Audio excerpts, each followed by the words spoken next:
मेरे वालिद साहब ने किए थे काफ़ी, आई थिंक काफ़ी ज़्यादा उस ज़माने में कोई 5-6 लाख रुपए शायद उन्होंने इकट्ठे लगा लिए थे और वो मेरा ख़्याल है सारे डूब गए थे या शायद इससे भी ज़्यादा थे।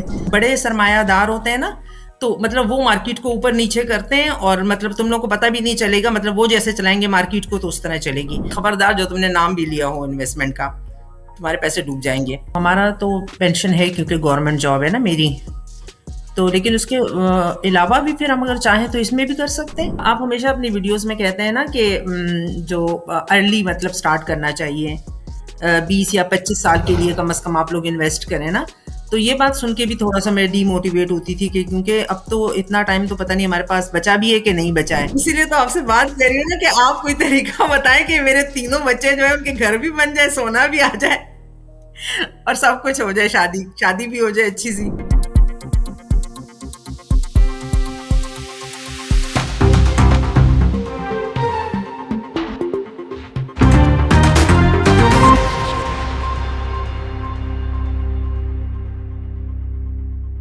अस्सलाम वालेकुम and welcome to another episode of money mindset. Money mindset की जो मैंने आपसे नॉमिनेशंस की थी, इतनी ज़्यादा नॉमिनेशन नहीं है कि it's so difficult for me to identify कि किन किन लोगों को करना है। और अगेन हम कोशिश करें कि यूनिक जो ऑक्यूपेशंस के लोग हैं हम उनको लेकर आएँ। अगर आप लोगों ने पब्लिक में आना चाहते हैं तो मे बी आप गूगल का फॉर्म जब सबमिट करेंगे तो आप भी इस शो के ऊपर आ सकते हैं और पब्लिक में अपना एक्सपीरियंस भी शेयर कर सकते हैं, जिससे लोगों को भी फ़ायदा होगा। और अगर आप लोग नहीं आ सकते हैं तो प्राइवेट के अंदर मेरा सेशन आप बुक कर सकते हैं, जिसमें मैं आपको गाइड करूंगा कि कैसे आपकी इन्वेस्टमेंट हम बेहतर कर सकते हैं। और अगर कोई स्ट्रैटेजी आपको डिवाइस करनी हो हम वो भी डिवाइस करके देंगे। और बाय द वे, अगर आप किसी कॉर्पोरेट के मैनेजमेंट के अंदर हैं या आप किसी आपके एम्प्लॉयज़ हैं और अगर आप उनकी सैलरी बढ़ाते हैं तो उनका टैक्स बढ़ जाता है, टेक होम सैलरी कम होती है, तो हमारे पास भी एक सेमिनार वर्कशॉप का सोल्यूशन है। हम वो आपकी कंपनीज़ को हम ऑफ़र करना चाह रहे हैं। अगर आप लोग इंटरेस्टेड हैं, प्लीज़ sales@samaya.pk पे हमें ईमेल कीजिए और हमसे कोटेशन लीजिए और अपने एम्प्लॉयज़ की बेटरमेंट के लिए सोचें। आज की जो एपिसोड है वो एक वर्किंग वूमेन के लिए है और मैंने सॉर्ट ऑफ इसको भी इसी तरह डिज़ाइन किया है कि किस तरह एक हाउसवाइफ अपनी सेविंग्स को इन्वेस्ट कर सकते हैं। So please do watch the episode and I hope you will like this episode as well. आज जो हमारे साथ खातून है वो बेसिकली एक प्रिंसिपल हैं एक गवर्नमेंट स्कूल केपी में, और उन्होंने भी अपनी नॉमिनेशन खुद दी थी। एंड वी थॉट कि क्यों ना हम एक तो देख भी रहे थे कि हाउसवाइफ्स जो हैं ज़्यादातर उनके पास पैसे भी होते हैं और उनके पास शायद ये सोच ही नहीं होती कि उन्होंने पैसे को इन्वेस्ट कैसे करना है। सो आज की जो कन्वर्सेशन है वो फोकस ही इसके ऊपर है कि जो हाउसवाइफ्स हैं जो कि घर में बैठी हुई हैं और उनके पास पैसे भी हैं, और मेरे ख्याल में मुआशरे में हमारे उसमें हम सारी की सारी सेविंग शायद घर की अपनी वाइफ को दे देते हैं। कोई ना कोई होता है, मे बी मदर को भी आप दे रहे हो, लेकिन उनके पास भी ये नॉलेज नहीं है कि उनको उन्होंने पैसे को क्या करना है। सो आज की डिस्कशन में हम कोशिश करेंगे कि उनको हेल्प करें, और आई होप कि जो लोग घर में बैठे हुए हैं और मे बी इसी कैपेसिटी के अंदर हो, वो भी इससे फ़ायदा उठा सकें और वो भी इन्वेस्ट कर सकें। जो अस्सलाम वालेकुम मोमना मैडम, कैसी हैं आप? वालेकुम अस्सलाम, शुक्र अल्हम्दुलिल्लाह। आप कैसे हैं लेक साहब? जी, अल्लाह का शुक्र, ठीक-ठाक। अगर थोड़ा-सा आप अपना इंट्रोडक्शन दे दें ताकि फिर हम कन्वर्सेशन स्टार्ट कर सकें। ठीक है, नाम तो आपने बता दिया मेरा कि मोमना है और मैं एक गवर्नमेंट स्कूल में प्रिंसिपल हूँ। इसके अलावा 3 बच्चे हैं मेरे और हस्बैंड जो हैं वो बिज़नेस करते हैं। प्रिंसिपल सख्त हैं या लीनिएंट है? आप ज़्यादा सख्ती तो नहीं करती बच्चों पे? नहीं, नहीं, सच नहीं, नहीं करती। अच्छा। जी, ठीक है। अच्छा, मुझे थोड़ा-सा बैकग्राउंड इन्वेस्टमेंट से रिलेटेड आपका चाहिए था, कि आपके अपना इन्वेस्टमेंट का बैकग्राउंड अभी तक क्या है इसमें? इन्वेस्टमेंट का बैकग्राउंड एज़ सच तो कोई नहीं है। एक दफ़ा आपकी वीडियोज़ देख-देख के ही दिल हुआ था कि करूँ कुछ, तो सोचा कि चलें म्यूचुअल फंड में कर लेते हैं। तो फिर मीज़ान बैंक वालों से मैंने किया था कॉन्टैक्ट कि मैं म्यूचुअल फ़ंड में करना चाहती हूँ इन्वेस्टमेंट। तो मेरा तो ख़्याल था कि मिनिमम किसी भी अमाउंट से कर सकते हैं। लेकिन फिर उन्होंने मुझे कहा कि आप लेकिन शुरू में आपको 2 लाख रुपए जमा कराने होंगे। हुँ। मिनिमम मतलब ये अमाउंट है, इससे कम में आप नहीं इन्वेस्टमेंट कर सकती म्यूचुअल फ़ंड के अंदर। तो बस फिर इस वजह से रुक गई और मतलब वो उस पे फिर नहीं आमादा हुई कि किस तरह, मतलब अभी तो मुझे कुछ आता भी नहीं है इसलिए। वैसे और बस इसके अलावा रियल एस्टेट में हम लोग करते हैं, हस्बैंड मेरे करते हैं रियल एस्टेट में। तो अच्छा उसका भी अच्छा रिटर्न होता है। लेकिन मैं चाह रही थी कि ज़रा स्टॉक एक्सचेंज का थोड़ा-सा पता चल जाए मुझे कि कैसे करते हैं। ठीक है। और आपका आज से पहले तक ये इन्वेस्टमेंट रिलेटेड कोई एक्सपीरियंस फैमिली में जो आप शेयर करना चाहती हो?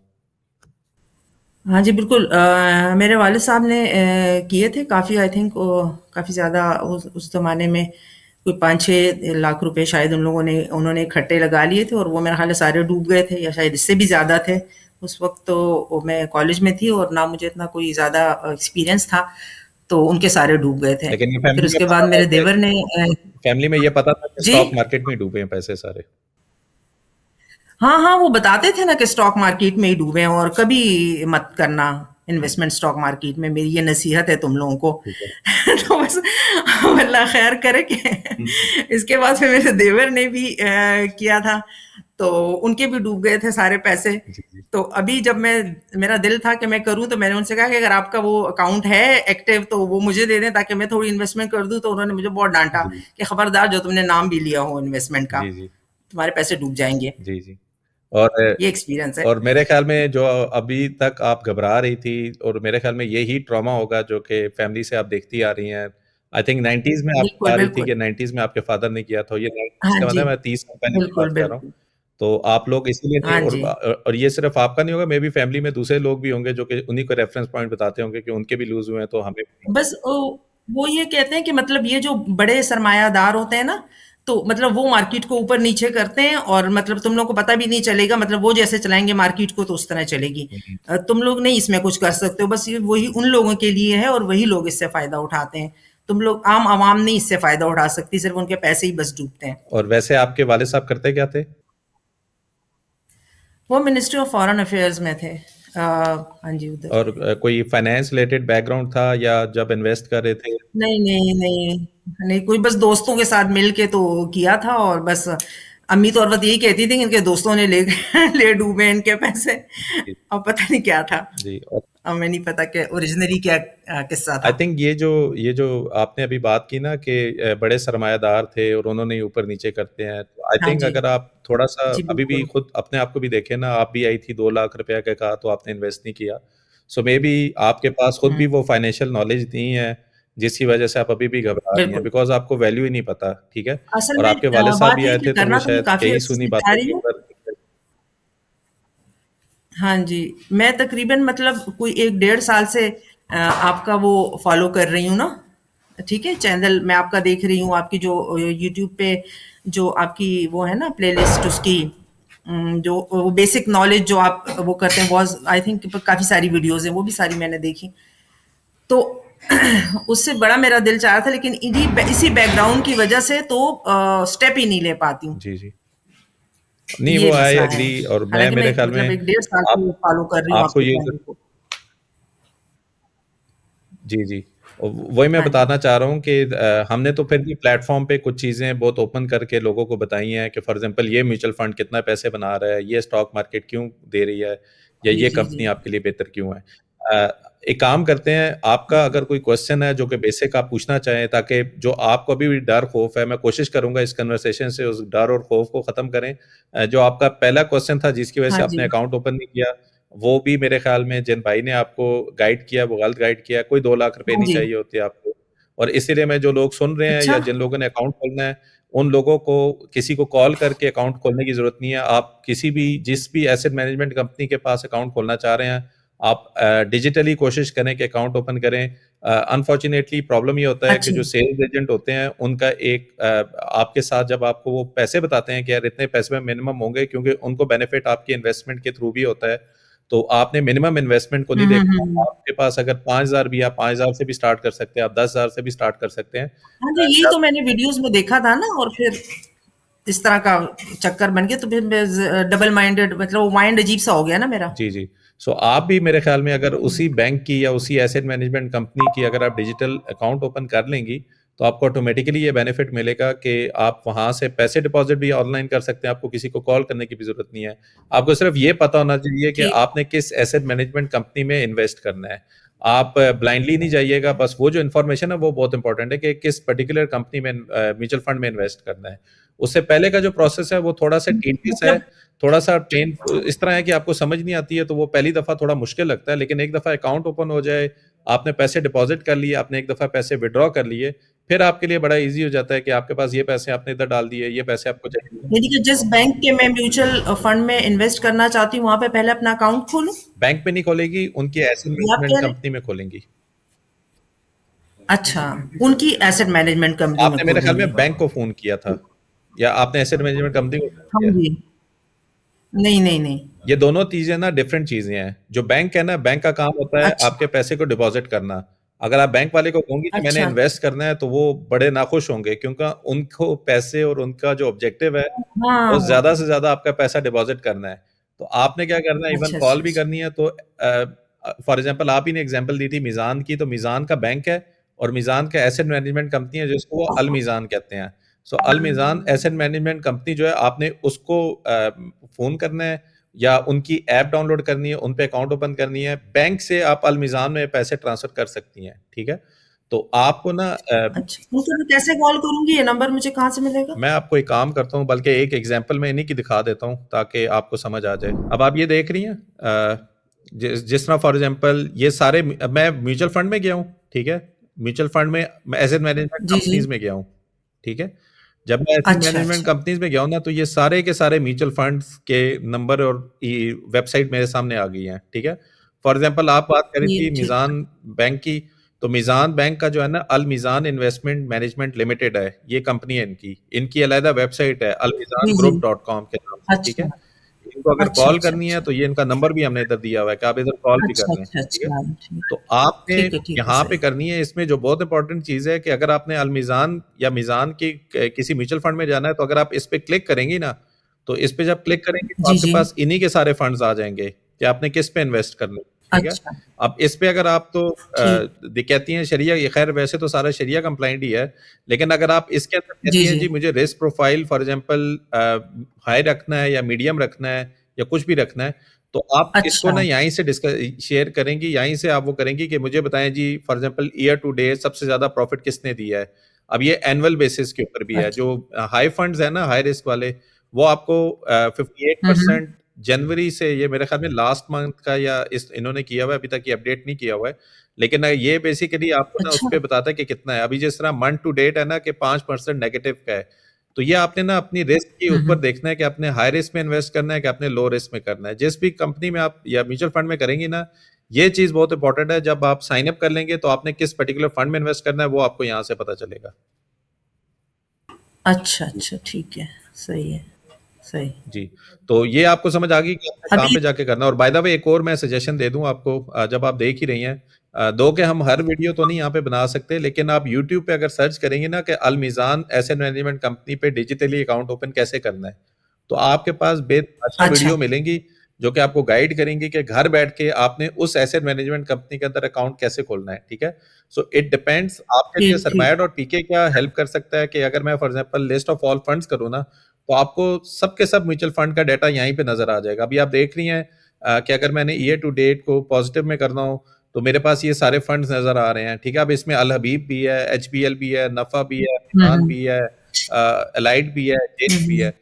तो ये एनालिसिस कि कौन सा म्यूचुअल फंड अच्छा कर रहा है, तो उसके लिए सरमाया डॉट पीके का म्यूचुअल फंड बेहतरीन जगह है जहाँ से आपको सारी इन्फॉर्मेशन मिल जाए।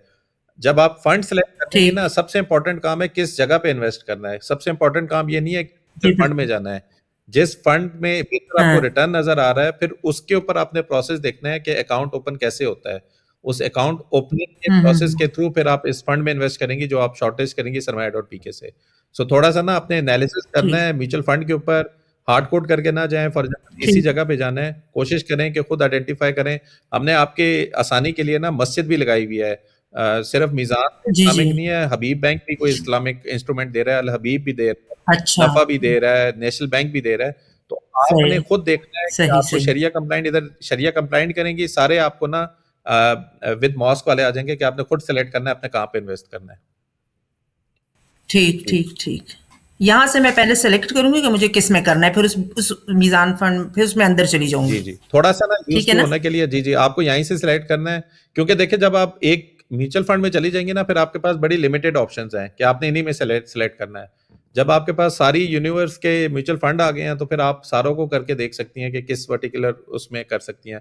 और अगेन आप जब अकाउंट ओपन करेंगी तो डिजिटली खोलें, डिजिटली पैसे ट्रांसफर करें। और थोड़ा सा ना, क्योंकि ये प्रोसेस आप लोगों के लिए बिल्कुल नया है, तो अपनी तसल्ली के लिए ना कि हाँ जी, बिल्कुल। क्योंकि ज्यादातर लोग, जैसे आपको 2 लाख का है तो आप घबरा गई हैं, पता नहीं 2 लाख जाया ना हो जाए, तो मे बी आप 5,000 10,000 बिल्कुल, जी, रुपये पहले बिल्कुल। डिपॉजिट करें, किसी फंड में डालें, डिपॉजिट करके फंड में हफ्ते के बाद उसको सेल करें, सेल करके पैसे विड्रॉ करके वापस अपने अकाउंट में लाएं, ताकि आपको डिपॉजिट का और विड्रॉ का प्रोसेस समझ आए। जब एक दफा आपको प्रोसेस और कभी भी विथड्रॉ कर सकते कभी हैं? भी कर, म्यूचुअल फंड से कभी भी विथड्रॉ कर। आपको सिर्फ 1 या 2 दिन अच्छा। का टाइम चाहिए, क्योंकि ये कंपनीज या म्यूचुअल फंड जो है ना, डे एंड के ऊपर अपनी नैव कैलकुलेट करती हैं। जिस तरह ये मैं अगर अमेज़न जी। इस्लामिक एनर्जी फंड में जाता हूँ, ठीक है, तो आप ये देख रही हैं एक वैल्यू होती है ना इसकी, जैसे 280 रुपए का जनवरी 14 को था, अभी तक ये आज के दिन का अपडेट नहीं हुआ, ठीक है। तो आपने जब डिपॉजिट हुँ, करेंगी हुँ। ना, तो आपको तकरीबन 1 दिन लगेगा कि आपको जो यूनिट्स है ना जिस फंड में आपने इन्वेस्ट किए हैं वो आपको मिलेंगे, अच्छा। ठीक है। फिर आप जब विड्रॉ करेंगे ना, तो कम से हुँ। कम 1 या 2 दिन ही चाहिए आपको, जिस वक़्त आपके पहले यूनिट सेल होंगे, सेल होने के बाद एक क्वांटिटी आएगी और ठीक, 1 ठीक। दिन के बाद ना आपके अकाउंट में डायरेक्टली अच्छा। होंगे। ये जो डिपॉज़िट्स और विड्रॉ करेंगी ना, ये आप अपने पर्सनल अकाउंट से करेंगी और विड्रॉल भी आपके पर्सनल अकाउंट में आएगा। तो ये बहुत ही स्मूथ प्रोसेस है कि आपको कहीं किसी को बैंक अच्छा। का चेक नहीं देना, किसी से डिपॉज़िट्स लेने जाना नहीं है। बैंक बिल्कुल ही इसमें डिजिटली हो सारा जाएगा कुछ सब। डिजिटली इंटीग्रेटेड है सिस्टम के साथ। अच्छा, जी, अच्छा, जी। अच्छा। ठीक, ठीक। सही। अच्छा, अभी मैंने उस दिन आपकी वीडियो देखी थी तो आप कह रहे थे कि इसमें हाई रिस्क में आजकल ज़रा करना मुनासिब जी, जी।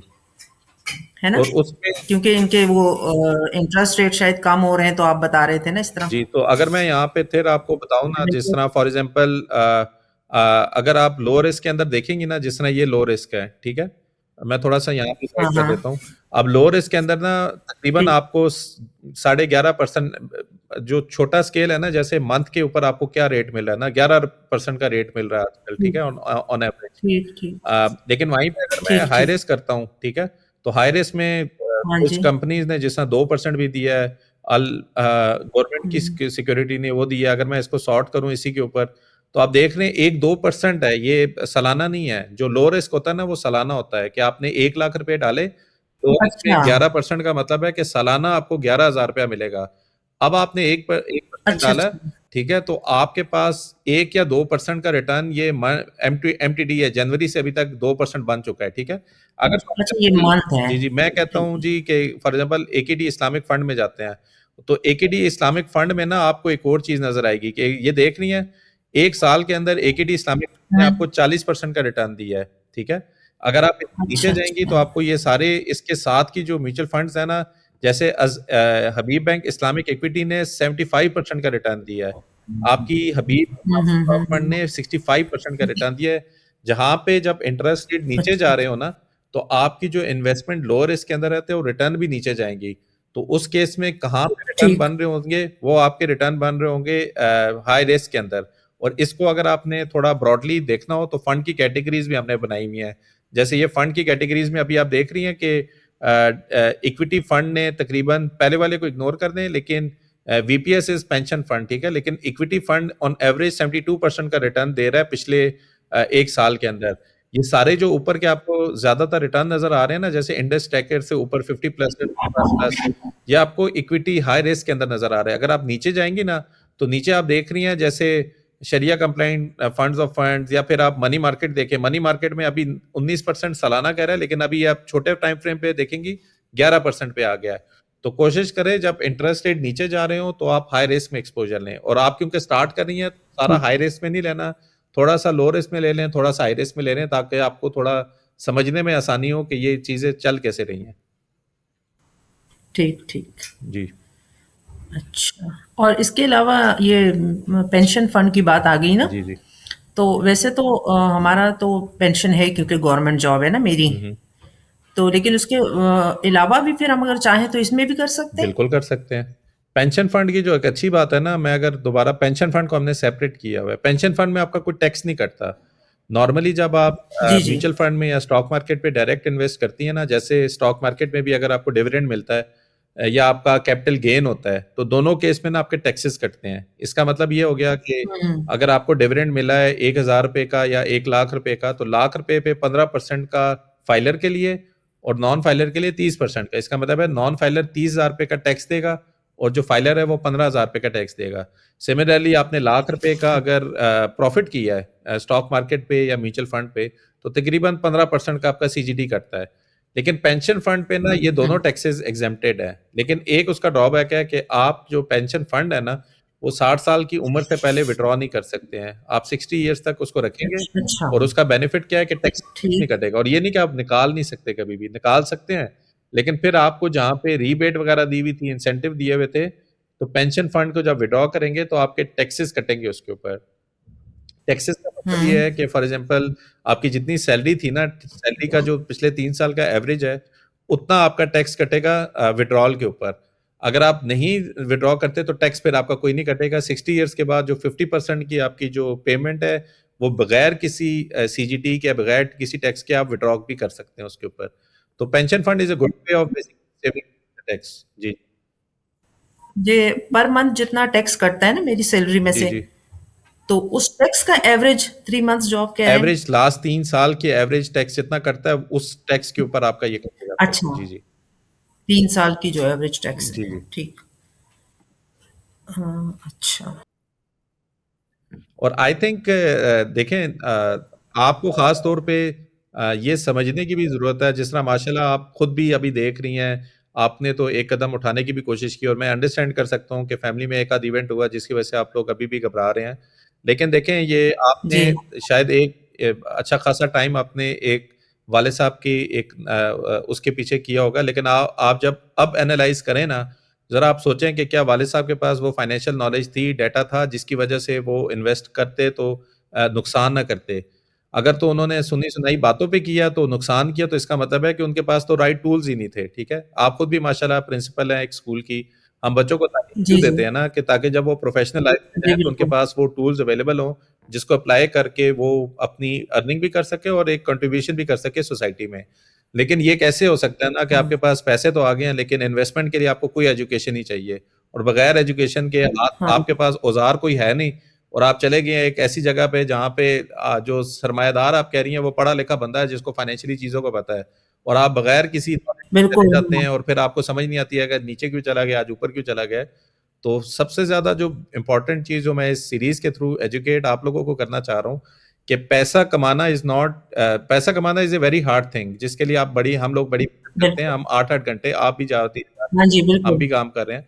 जब कमा लिया ना, तो बिल्कुल। नॉलेज अगर नहीं है तो इससे बेहतर है कि आप इन्वेस्ट ही ना करें। आपको को तो आप फ़ायदा नहीं उठा सकते ना उससे जिस तरह उठाना चाहिए। बिल्कुल, और उसको उठाने का क्या तरीक़ेकार है, हम जिस तरह तालीम के बाद एजुकेशन के लिए जाते हैं, तो इस फाइनेंशियल एजुकेशन को भी एज़ ए इन्वेस्टमेंट समझें अपने आप के ऊपर।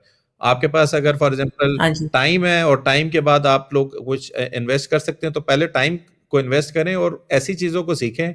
आजकल भी आप देखें, ऐसे-ऐसे ब्लॉग लोगों के मशहूर हैं, मिलियंस ऑफ फॉलोवर्स हैं, और वो कुछ भी नहीं बता रहे आपको। उसमें प्रोडक्टिविटी आपकी क्या है, ना आपका पैसा बन रहा है, कुछ है। तो आप लोग फ़ोकस करें उस जी, जगह बिल्कुल। पे जहाँ पे एटलीस्ट आपको वो एजुकेशन मिले, जिससे आपको अपना भला हो। भला आपका किसमें होगा कि मेरा पैसा किसी बिल्कुल, तरह बढ़ जाए, मेरे पास कोई ऐसी स्किल आ जाए जिसको मैं करके कोई ज़्यादा पैसे कमा सकूँ, या मैं कुछ ऐसी चीज़ हाँ जी, सीख सकूँ जिसका माशरे को फ़ायदा भी हो रहा हो। तो हमारा ना एज़ ए नेशन जी, सॉर्ट बिल्कुल। ऑफ जो आजकल यूथ आ रही है, एक तो रिस्पॉन्सिबिलिटीज़ कम होती हैं, आपके माशाल्लाह बच्चे भी हैं जो हैं, तो मैं ये भी कह रहा था कि आपके इसके थ्रू हम अगर बच्चों को भी एजुकेट कर सकें, कि उन लोगों के लिए कितना इम्पोर्टेंट है, बिल्कुल। कि हम तो अपनी एक हाँ जी। 10 से 15-18 साल मेरी अपनी प्रोफ़ेशनल लाइफ़ को हो गए हैं, तो मैं आज भी ये सोचता हूँ कि काश मैं थोड़े से ही करता, लेकिन करता ज़रूर, क्योंकि वो जो पहले सालों में जो आपकी एजुकेशन है। आप हमेशा अपनी वीडियोज़ में कहते हैं ना कि जो अर्ली मतलब स्टार्ट करना चाहिए। जी, जी। 20 या 25 साल के लिए कम से कम आप लोग इन्वेस्ट करें ना। जी। तो ये बात सुन के भी थोड़ा-सा मैं डीमोटिवेट होती थी कि क्योंकि अब तो इतना टाइम तो पता नहीं हमारे पास बचा भी है कि नहीं बचा है। जी, जी। तो हाँ, पता नहीं अब मुझे इन्वेस्टमेंट का कोई फ़ायदा होगा कि नहीं, मैं तो शायद बहुत लेट हो गई हूँ। तो मैं ये सोचती थी कि चलें ठीक है, यंग जो जनरेशन है उनके पास तो टाइम का वो है ना जी। बेनिफिट कि उनके पास टाइम ज़्यादा है, वो इन्वेस्ट कर लेंगे, तो ज़ाहिर है जब मेरी उम्र में आएँगे या ज़रा बड़े होंगे तो ज़ाहिर है उनको उसका बहुत अच्छा रिटर्न मिलेगा। जी, लेकिन अब जैसे मैं सोच रही हूँ कि टाइम कम है, तो अब इस लिहाज से यानी कि बड़ी उम्र के लोग जब जो चाहते हैं कि इन्वेस्ट करें, जी, जी। तो उन वो अपने रिटर्न को कैसे मैक्सिमाइज़ करें या नहीं बस उनका टाइम गुज़र गया? नहीं नहीं, सॉरी अगर आपको मेरी बात थोड़ा डिमोटिवेटेड लगी हो, लेकिन मेरा मकसद बेसिकली उन नौजवान नस्ल को एक किस्म का बताना था कि हाँ हमें जी, थोड़ा लेट समझ आती है कि हमें जरूरत है, हाँ क्योंकि जी, बिल्कुल। रिस्पॉन्सिबिलिटीज अगर आप खुद भी देखें ना, अभी माशाल्लाह आपके भी बच्चे हैं, तो इनमें रिस्पॉन्सिबिलिटीज सॉर्ट ऑफ कम होती हैं। आप लोगों ने माशाल्लाह उनकी सारी पढ़ाई लिखाई सब आपकी तरफ से ही फंडेड होती है। हाँ, अब शादियाँ भी होंगी, घर भी बनाने पड़ेंगे, जहेज़ भी मतलब जो सोना सोना कितना महँगा हो गया है, सोना भी चढ़ाना जी होगा, जी, कहाँ से होगा सब कुछ? आपने करके देना है बच्चों का, अभी तो बच्चा आपको देख रहे हैं। क्या आप इन्वेस्ट इसीलिए तो करेंगे? आपसे बात कर रही हूँ ना कि आप कोई तरीका बताएँ कि मेरे तीनों बच्चे जो हैं उनके घर भी बन जाए, सोना भी आ जाए हाँ, और सब कुछ हो जाए, शादी शादी भी हो जाए अच्छी-सी। तो आपके बच्चे ना अपनी इंशाल्लाह ये एजुकेशन कंप्लीट करें, अपनी जॉब करें, वहां से पैसे कमाएं और अपने लिए ये सारा बंदोबस्त करें। ये एक सोल्यूशन है। अच्छा। वो कहते हैं आपने करके देना है जी सब जी, कुछ, नहीं, हमने सिर्फ पढ़ना है क्योंकि वो असल में जैसे पाकिस्तानी फैमिली में होता है ना, बच्चों को कहते तुम कुछ भी मत करो बस सिर्फ तुम पढ़ो। जी जी, आप भी तो मेरे ख्याल मैंने में भी शुरू से उनको यही कहा है कि बस तुम लोग बेफिक्र हो, बस तुम लोग सिर्फ पढ़ के दिखा दो कि बस तुम लोग पढ़ो। जी जी तो अब उन्होंने भी वो बात पकड़ी कि हम सिर्फ पढ़ेंगे, बाकी सब कुछ आपने जी, जी। करना है। वो मेरी अम्मी भी मुझे यही कहती रही है ना कि आपने पढ़ना है, आपने कुछ भी नहीं करना। वो ख़ैर आपके भी हाँ थोड़ी जी, वे ऑफ थिंकिंग डिफरेंट होगा, जब इंशाल्लाह ये पढ़ जाएँगे और फिर जब ये जॉब पर जाएँगे या नहीं भी जाएँगे, तो आप उनसे क्वेश्चन कर सकती हैं कि तुम्हें इतने पैसे इन्वेस्ट किए थे, तो अभी जॉब क्यों नहीं मिली है? लेकिन मैं जॉक्स ऑन द जोक्स को साइड पे रखकर मैं वैसे आपको कहूँगा कि देखिए, मेरा मकसद खुदा ना खास्ता ये नहीं था कि आप कुछ कर नहीं सकती हैं। ऑब्वियसली हमारी जो 50s में हम आ जाते हैं या हम थोड़े से दूसरी साइड पे आ जाते हैं, तो हमारे एक्सपेंसेस कंपैरेटिवली ज़्यादा होते हैं, क्योंकि हमें मेडिकली थोड़ी सपोर्ट चाहिए होती है। और अगेन हमारे पास, क्योंकि स्टॉक मार्केट इज समथिंग जिस पे 5 से 10 साल में, अगर खुदा ना खास्ता आपने आज स्टार्ट किया और अगले 2 साल नेगेटिव में जा रहा है, तो फिर भी आपके पास ना अर्ली एज में ये टाइम होता है कि जब आप लॉन्ग टर्म पे इन्वेस्टेड होते हैं, तो 1-2 साल ऐसे आते हैं कि जिसमें आपका रिटर्न इतना अच्छा आ जाता है कि जितने लॉसेस आपने पीछे हाँ बर्दाश्त किए जी, वो हो गए हैं। अब इस साइड पे इस वाली उम्र में अभी जिस तरह फॉर एग्जांपल मैं 5 साल को करूँ ना, मैंने खुद 5 साल पहले स्टार्ट किया था। मैंने खुद अपनी पोर्टफोलियो को अच्छा, बताऊँ तो 10 से 15% शायद मेरा लॉस में ही जा रहा था। लेकिन मुझे ये पता था कि जो चीज़ मैंने ली हुई है वो क्वालिटी की चीज़ है, वो अच्छी चीज़ है, मुझे सस्ती मिल रही है, तो मैं लेता गया। मैंने फिर ये नहीं देखा कि यार रिटर्न कितना था। लेकिन ये सिर्फ 1 साल के अंदर उसका इतना ज़्यादा रिटर्न है कि अगर मैं पिछले 5 साल को एवरेज करूँ, तो मैं शायद 30 से 40% के प्रॉफिट पे ऑलरेडी हूँ। हाँ जी। लेकिन उसमें फ़ायदा क्या। आप ये फंडामेंटली देखते थे?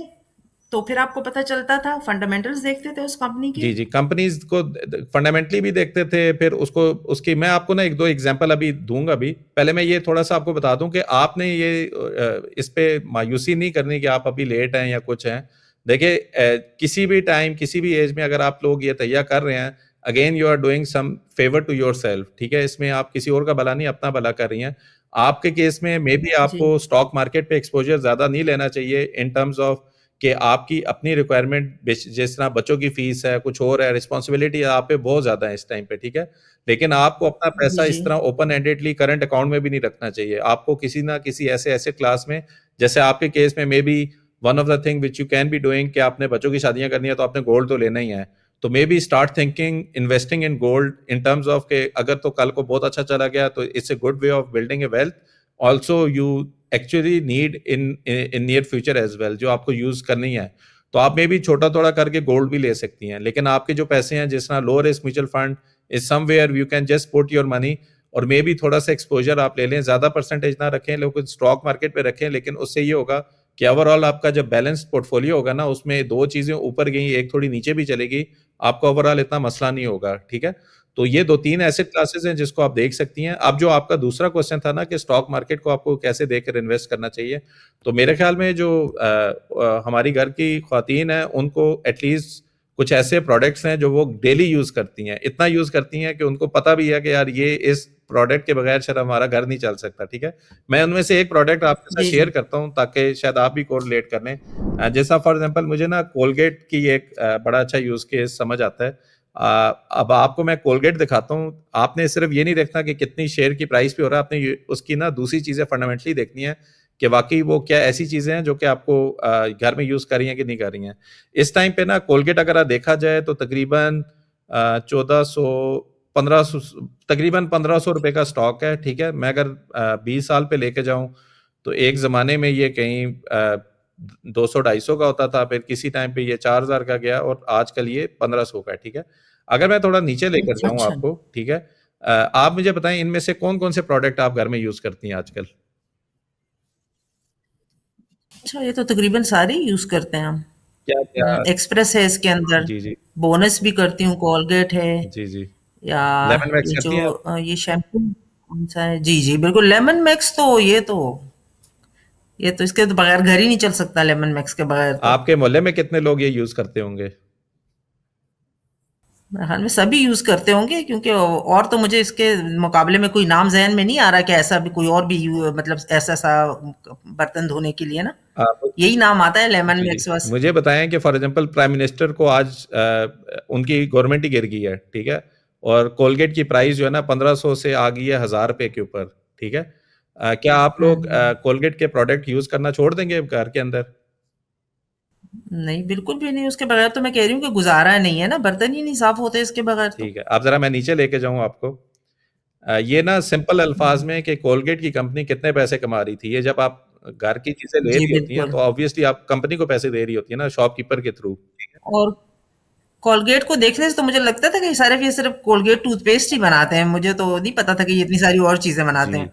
अब आप मुझे बताएं कि कोलगेट वाले ना 37 बिलियन रुपया बना रहे थे आपकी अपनी चीजें सेल करने के लिए, ठीक है। तो 37 बिलियन से आजकल ये 37 बिलियन, मैं 2019 की बात कर रहा हूँ, आजकल ये पिछले 12 हम्म। महीने के अंदर 115 बिलियन का आपसे आपको पैसे चीजें बेच रहे हैं और पैसे कमा रहे हैं, ठीक है।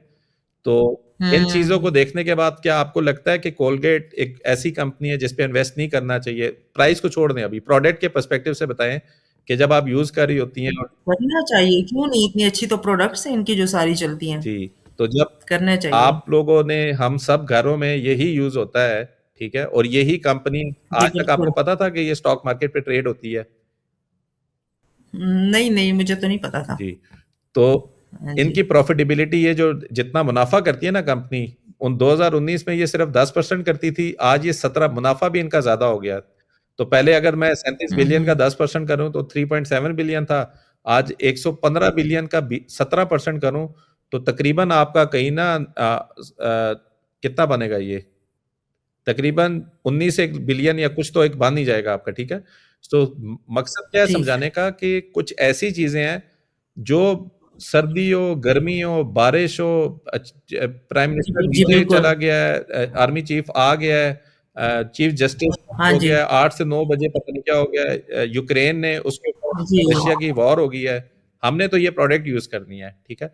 जब हम बिल्कुल यूज कर रहे बिल्कुल। हैं, हम अपने घर में कंज्यूम कर रहे हैं, तो हम इस कंपनी को पैसे दे रहे हैं, फ्री में तो नहीं दे रही ना ये कंपनी, हम तो पैसे देकर कर रहे हैं, ठीक जी है? जी बिल्कुल इसका बिल्कुल। फायदा क्या है कि ये कंपनी, हाँ, हमारी तो जरूरियात जिंदगी चल रही होती है ना, चाहे कुछ भी हो रहा ठीक हो। है, आप लोग जब घर में यूज करते हैं ना इन प्रोडक्ट्स को, ये क्या करती है कंपनी, अपने हम्म। शेयर होल्डर को ना मुनाफा देती है डिविडेंड की सूरत में। 2019 में इन्होंने 37 रुपये, एक्सक्यूज मी, ये डिविडेंड की मैं आपसे पूछूं, या ना हो कि फिर मैं भूल जाऊं ये बात। डिविडेंड के लिए कोई मिनिमम रिक्वायरमेंट होती है कि इतने शेयर्स लाजमी आपके पास होने चाहिए, तो तब डिविडेंड का कोई इस तरह कोई चक्कर है कि नहीं? पर शेयर मिलता है डिविडेंड, उसके लिए तो नंबर, अच्छा, एक भी शेयर हो तो मिलता है, जितना भी उसमें जितना आ भी जाए। आपके पास है शेयर लें आपको मिल जाएगा। अब इनका अगर एक शेयर भी आपके पास 2019 में होता ना तो 37 रुपया आपको इन्होंने दिया है, 23 रुपया बाद में फिर दिया है, फिर 49 रुपीज का दिया है, अभी रिसेंटली पिछले 12 महीने में इन्होंने 57 रुपीज पर शेयर का डिविडेंड दिया है, ठीक है। तो दिस इज समथिंग कि आपने घर में यूज भी कर रहे हैं और आप इस कंपनी के ओनर भी एक लिहाज से हैं, और आपको ना कंपनी प्रोडक्ट सेल जी करके बिल्कुल। मुनाफा करके डिविडेंड भी दे रही है और आप उसको एंजॉय भी कर रहे हैं। हाँ जी, हाँ जी बिल्कुल। इसी तरह हमारे कपड़ों के जो ब्रांड्स होते हैं ना, जो हम लोग पहनते हैं, तो वो भी सारे लिस्टेड हैं स्टॉक एक्सचेंज पे बिल्कुल के। लिस्टेड है। अगर मैं आपको वैसे बताऊं, निशात का तो आपने कपड़े लिए हैं आगे, निशात मिल्स के? हाँ जी बिल्कुल, निशात से तो लेते हैं, गुलामत से लेते हैं, खाड़ी से, तो खादी शायद नहीं है, लाइमलाइट से, ये ये सब हैं निशात है, ब्रांड्स। ठीक है।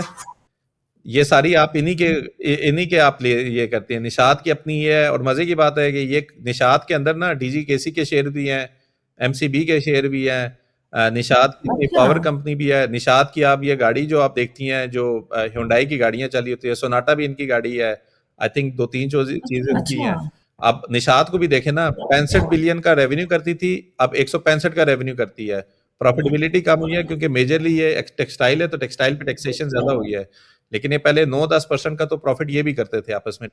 डिविडेंड देते हैं घर बैठे हुए आपको। एक मेरी जो कंफ्यूजन है ना वो ये है कि मुझे ये कैसे पता चलेगा कि ये जो इस वक्त इस शेयर की प्राइस है तो इसको लेना चाहिए, जी जी मतलब ये फेयर प्राइस है। जी ये आसान उसमें मुझे कैसे पता चलेगा? एक ये सवाल मैंने आपसे करना जी है। जी ठीक है? और दूसरा फिर मैं आपको बताऊँगी कि मैंने जो सोचा है कि मैं शेयर लूँगी तो फिर इस तरह करूँगी, तो आप मुझे बताइएगा कि मैं सही करूँगी उस तरह या नहीं? ठीक है, मैं आपको ना कोलगेट का ही दिखा देता हूँ।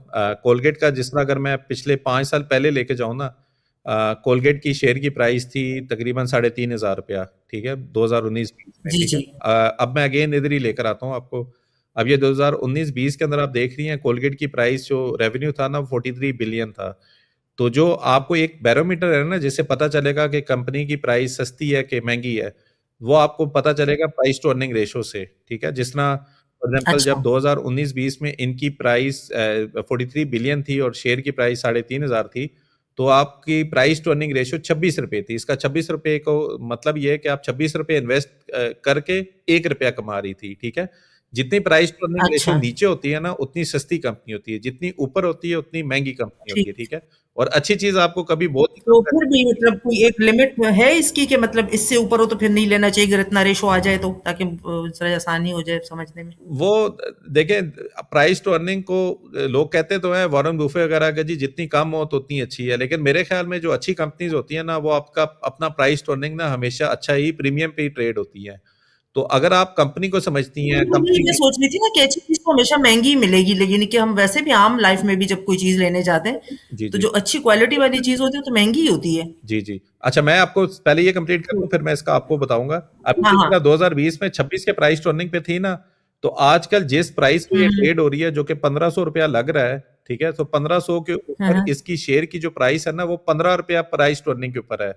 यानी जितने पे वो 2020 में अच्छा, मिल रहा था उसकी आधी कीमत के ऊपर समझे कि आपको आज मिल रहा है। इसका मतलब है फंडामेंटली कंपनी बेहतर है, लेकिन प्राइस उसकी आधे रेट के ऊपर है जिसपे 2019 का मिल रहा था। ठीक है, so price to earning is something और ये आपको। क्यों ऐसा हुआ है? इसकी प्राइस क्यों नीचे हुई है इस तरह से? जी ये तो बहुत अच्छी जी, कंपनी है ना? अच्छा इसको भी मैं आपको बता देता हूँ। अभी अगर आपको लग रहा है ना 2020 में ये 3,600 की थी, तो इसको समझाने के लिए ना हुँ। आपको कोई भी कंपनी ना दो तरीके से रिवॉर्ड करती है। एक आपको शेयर्स का डिविडेंड देती है, एक आपको बोनस देती है। अच्छा, अच्छा। बोनस का मतलब ये है कि हाँ, अगर हाँ, आपके हाँ। पास 100 शेयर्स पड़े हैं और मैं आपको 10% बोनस दे रहा हूँ, तो आपको 110 शेयर मिलेंगे और शेयर की प्राइस में 10% नीचे वैल्यू जाएगी। ठीक है, तो यहाँ पे ना कहीं पे आप बड़े बड़े हुँ। स्लम्स देख रही हैं, जिस तरह यहाँ पे आप देख रही हैं 2080 था तो नीचे जाएंगी तो 1,000 पे आ गया। ठीक है, ये ड्रॉप नहीं है, ये नंबर ऑफ शेयर्स एक्स्ट्रा दिए हैं। और वो कहाँ से आप देख सकती हैं?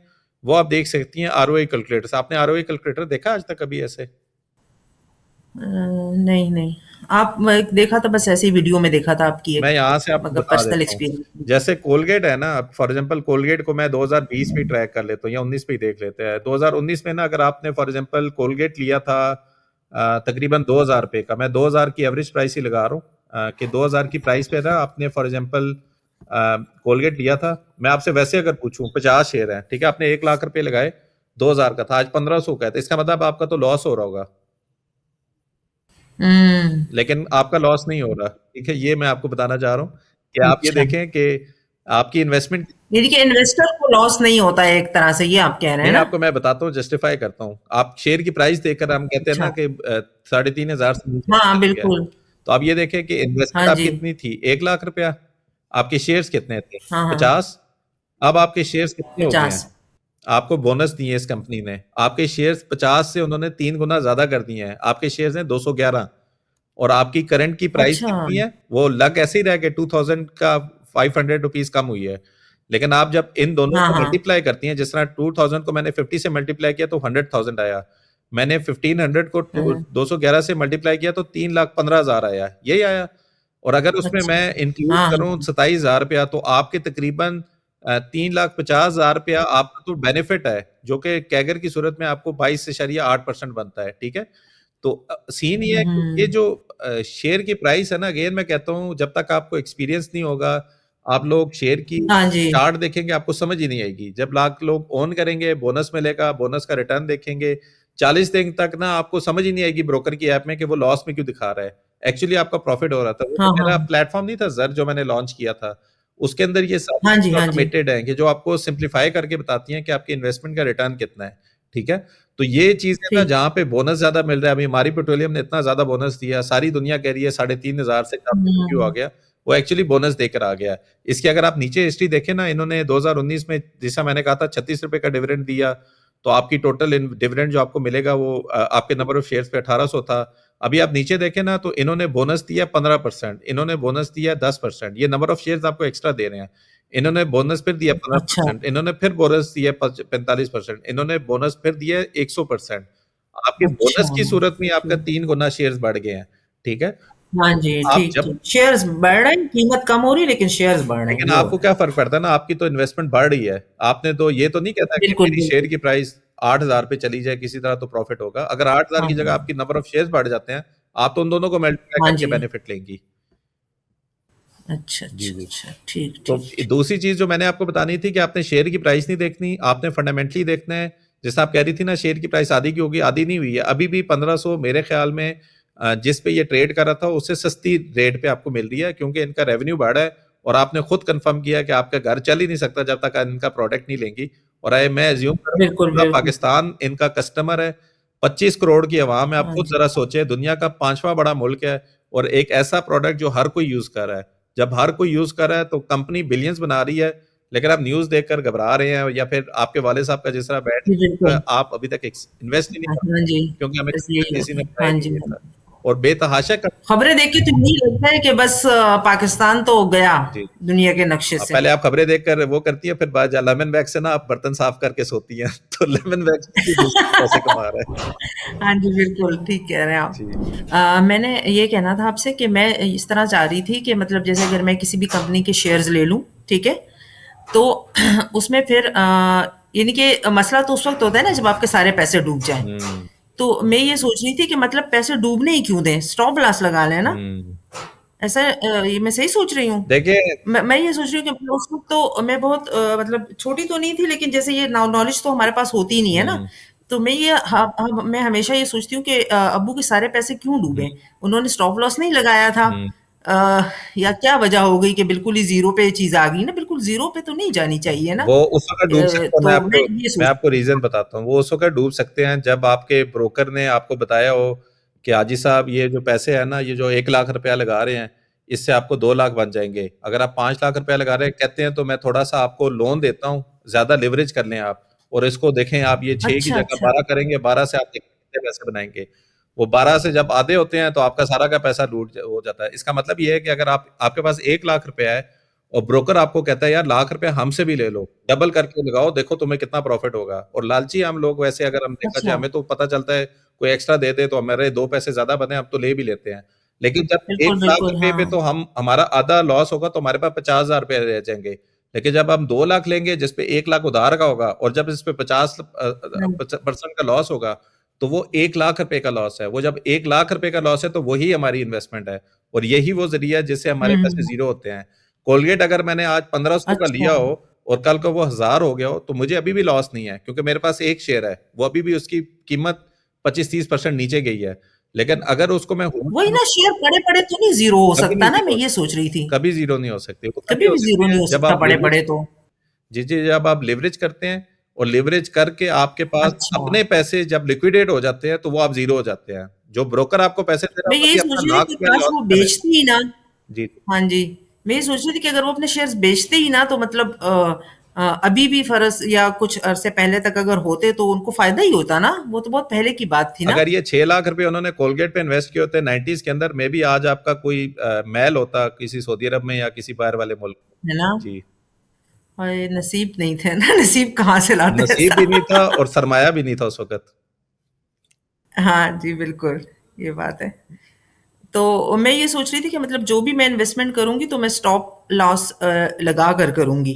स्टॉप लॉस लगा भी सकती ये हैं, सही मैं लेकिन सोच रही हूँ? देखिए, स्टॉप लॉस ना ट्रेडिंग के पर्सपेक्टिव में बहुत ज़रूरी है, जब आपको डिसिप्लिन रहना पड़ता है, अच्छा, ठीक है? मैं तो आपको गाइड करूँगा ठीक। कि आपकी माशाल्लाह एक फुल टाइम जॉब है, आप इन्वेस्टमेंट के मैं ज़हन से आएँ, आप स्टॉप लॉस के ज़हन से ना ट्रेडिंग माइंडसेट से आ जाएँगी। ट्रेडिंग माइंडसेट के लिए आपको टाइम चाहिए, अच्छा, और एक्टिव टाइम चाहिए। मैं आपको पैसिव तरीके से अच्छा, बिल्ड अच्छा। करना बता रहा हूँ। कोलगेट जिस तरह आप कल, मैं ये इसलिए कह रही हूँ, सॉरी मैं आपकी बात काट रही हूँ, लेकिन मैं इसलिए आपकी बात काटती हूँ कि मैं सोचती हूँ कि मुझे भूल ना जाए ये जी, बात जी। ना। तो मैं ये कह रही हूँ कि जैसे आप कह रहे हैं ना कि आप एक कंपनी में इन्वेस्टेड थे, वो नीचे आता गया, लेकिन आप उसको और खरीदते जी, गए, जी। ठीक है? तो ठीक है, आपको तो समझ आ रही होगी उसकी कि मतलब ठीक है, इसको और खरीदना चाहिए, लेकिन मैं अपने जैसे केस में तो मे बी अगर नीचे आए तो मुझे तो नहीं समझ आएगी कि मतलब ये अच्छे के लिए हो रहा है या ये बुरे के लिए हो रहा है, कि मतलब आप समझ रहे हैं जी, मेरी बात? जी। मैं तो आप जैसे डिसाइड नहीं कर सकती कि अगर ये नीचे आए फिर भी मैं और लेती जाऊँ, मैं तो नहीं, इस तरह क्यों नहीं नहीं कर कर सकती ना? सकूँगी। आपको मैंने एक सिंपल बैरोमीटर बता दी है कि आपने प्राइस टू अर्निंग देखना है। आपने शेयर की प्राइस अच्छा। आप मुझे बताएँ ना, आप खाड़ी पे जब सेल होती है तो आप लोग नहीं जाते हैं सेल पे लेने के लिए? या आप कहते हैं जी घर के हाँ, सारे बहुत खाड़ी के कपड़े बेच दो, आज सेल लगी है उसपे? बिल्कुल जाते तो हैं, फिर आपको लाज़मी अपना जाते हैं। माइंडसेट चेंज क्यों करना है ना? मैं आपको अभी यही बता रहा हूँ कि 8 से 9 की खबरें सुन के लोग अगर शेयर सेल करना स्टार्ट कर दें, तो क्या ये इंटेलिजेंट है ना हाँ कि हम जी। भी सेल करके निकल जाएँ क्योंकि लोग सेल कर रहे हैं? हुँ, तो मैं तो आपको अच्छा। समझा ही ये रहा हूँ कि लेकिन जब बाज़ औक़ात हम कोलगेट ही अगर हमने लिया हुआ है और मैं घर में डेली कोलगेट यूज़ कर रहा हूँ और कल को कोई 8 से 9 में कोई खबर आ जाए, जिसकी वज़ह से अगले दिन सारे कोलगेट सेल करना भाग जाएँ, करके लेकर जाएँ, तो लॉजिकली अगर मैं सोचूँ तो मैं तो अभी भी प्रोडक्ट यूज़ कर रहा हूँ। मैं तो सुबह किसी को भेजूँगा और प्रोडक्ट ठीक। क्या-क्या लेकर आ जाएगा उसकी। तो मैं उसको शेयर को क्यों सेल कर रहा हूँ ना? मैं तो जब प्रोडक्ट को रीयूज़ कर रहा हूँ, तो मैं तो कंज़्यूमर हूँ। तो हाँ आप ना जी। बिज़नेस को डिफरेंट तरीके से हुँ, लें। जिस चीज़ को आप कंज़्यूम कर रहे हैं, आप उसी पर्टिकुलर बिज़नेस में आप सोचें चीफ जस्टिस साहब का डिले हो गया, कभी आपने स्कूल में छुट्टी की है कि आज वो डिले हो गया तो आज मैं भी छुट्टी कर लेती हूँ? नहीं, बिज़नेस नहीं, तो चल बिल्कुल रहा है भी ना, नहीं। बिज़नेस को आप इन्वेस्टमेंट से क्यों इंटरसेक्ट कर रही है ना, आपका उसका कोई कोई है नहीं हुँ, आपस हुँ। में। कोविड जैसे टाइम के ऊपर जब सारा कुछ बंद हो गया था, क्या हमने बर्तन धोना भी बंद कर दिए थे? नहीं, वर्स्ट नहीं। केस में भी अगर आप उसका प्रोडक्ट यूज़ कर रही हैं, तो आप सोचें कि आप उस इसीलिए मैं समझाने की कोशिश ये कर रहा हूँ, वो बिज़नेस जिसको आपको समझ आती हो, निशात के अगर कपड़े अच्छे लगते हैं, निशात ले लें, गुल अहमद के कपड़े अच्छे लगते हैं, वो ले लें, कोलगेट समझ आता है, वो ले लें। वो ऐसी चीज़ लें जिससे आप हुँ, हुँ। को रिलेट कर सकें। सुई नौदन का बिल तो ज़्यादा समझ आना आता है। स्टार्ट हो रहा है, सुई नौदन गैस का वो ले लें। पीएसओ आपको बेहतर लगता है, पीएसओ ले लें। अटक रिफाइनरी अब ये सारे ऐसे नाम हैं जो कि चलते-फिरते हमें हर हर रोज़ नज़र आ रहे होते हैं। कभी आपने आज तक देखा है कि हुँ, अटक हुँ। रिफाइनरी ने या पीएसओ ने पेट्रोल देना बंद कर दिया है क्योंकि उनका ज़ीरो हो गया बिज़नेस? हुँ, बिज़नेस तो चल रहा होता है ना, उसमें ऊपर-नीचे आता रहता है बेस्ड ऑन मैक्रोज़ जो चल रहे होते हैं। लेकिन हमें ना बिज़नेस को जी। बाय करने का एक टेम्परामेंट चाहिए।